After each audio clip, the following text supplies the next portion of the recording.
कक्षा 9 सामाजिक विषय भूगोल पाठ 2 भारत का भौतिक स्वरूप। भैया बहनों, इस पाठ से संबंधित कुछ प्रश्न आपको दिए गए थे, संभवतः आपने उनको कर लिया होगा और याद भी किए होंगे।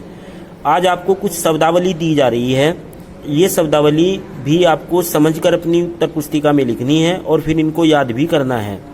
इनकी मैं आपको PDF भी भेजूंगा। पहली शब्दावली है गोंडवाना भूमि। गोंडवाना भूमि प्राचीन विशाल महाद्वीप पैंजिया का दक्षिणतम भाग है, जिसके उत्तरी भाग में अंगारा भूमि है। दूसरा है दो आब। यह दो शब्दों के मेल से बना है। दो अर्थात दो और आब का अर्थ होता है पानी।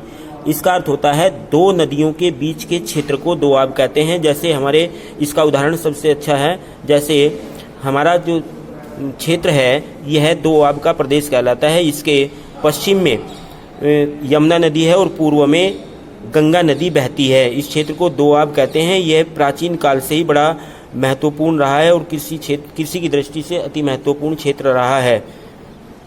तीसरा है वितरिकाएं। जब नदी अपने निचले क्षेत्र में जाकर गाद के जमा होने के कारण कई धाराओं में बट जाती है तो उन्हें वितरिकाएं कहा जाता है। अर्थात जब नदी समुद्र में गिरती है तो वो कई धाराओं में विभाजित हो जाती है। जहाँ पर जो समुद्रों द्वारा लाए गए अवसाद होते हैं वो जमा हो जाते हैं, इससे वो कई धाराओं में विभाजित हो जाती है, जिन्हें वितरिकाएं कहा जाता है। चौथा है भूगर्भीय प्लेट।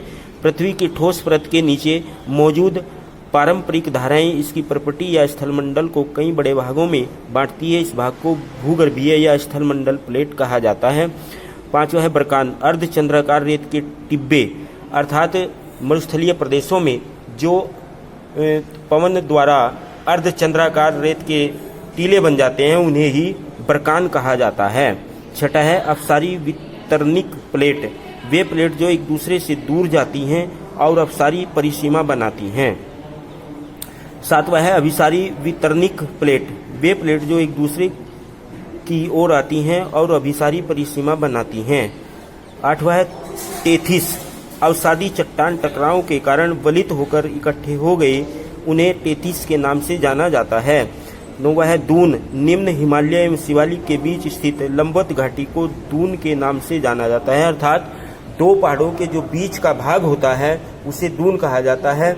जैसे देहरादून का ये इसका अच्छा उदाहरण है। भैया बहनों, ये शब्दावली आप अपनी उत्तर पुस्तिका में भी लिखें और याद करें। इससे आगे के प्रश्न आपको अगली वीडियो में दिए जाएंगे। धन्यवाद।